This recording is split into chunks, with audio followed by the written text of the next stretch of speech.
Écouter son corps, une clé d'autoprotection psychologique. Nous avons tendance à surestimer notre capacité à raisonner de manière juste, logique et intelligente. Trop souvent, nous plaçons toute notre confiance dans le raisonnement pour interpréter ce qui se passe autour de nous. Pourtant, comme le rappelle Einstein, l'esprit intuitif est un don sacré et l'esprit rationnel est un serviteur fidèle.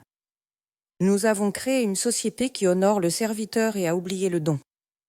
Nous avons souvent tendance à négliger notre boussole intérieure, nos émotions, nos sensations corporelles et notre intuition. Or, le discernement véritable ne naît pas d'un raisonnement isolé de l'émotion. Alors, plutôt que de se raisonner sans cesse, de se faire la morale intérieurement, de chercher à relativiser, à justifier l'inacceptable, il faut revenir à soi. Revenir à ce que l'on ressent dans son corps. Ce sera plus rapide et souvent plus fiable pour percevoir qu'il se passe quelque chose d'anormal. Une émotion négative qui revient, une fatigue qui s'installe, une boule au ventre, une tension récurrente, ce sont des signaux. Nos émotions et sensations sont des indicateurs essentiels à écouter pour protéger notre intégrité, notre sécurité et retrouver notre lucidité. L'énergie est également un excellent indicateur. Dans une relation équilibrée, on peut donner sans se perdre et sans s'épuiser. Dans une relation déséquilibrée, on donne à ses dépens. Ce n'est pas une faiblesse de souffrir dans une relation, c'est un signal. L'énergie et le corps communiquent de précieuses informations passées sous les radars de notre mental.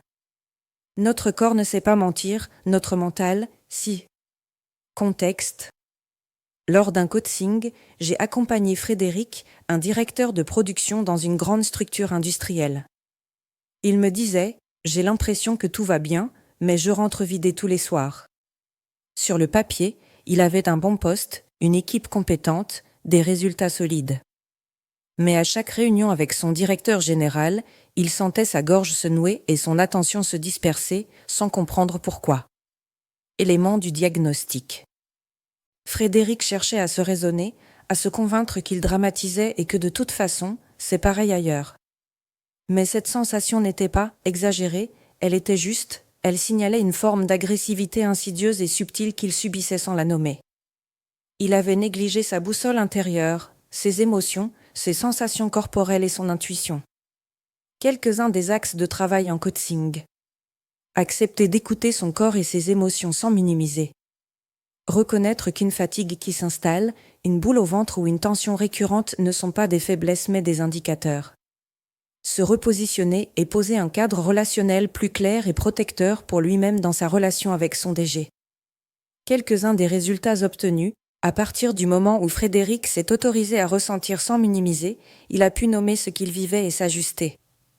Il a cessé de se faire violence en se culpabilisant et a retrouvé énergie et assurance. Responsable ressources humaines, manager et dirigeant, vous êtes confronté à une situation similaire ? Je vous invite à prendre rendez-vous pour discuter de vos problématiques et explorer ensemble des solutions sur mesure. Stéphanie Roel, plus 530 managers et dirigeants coachés 25 ans d'expérience, executive coach, superviseur, conférencière.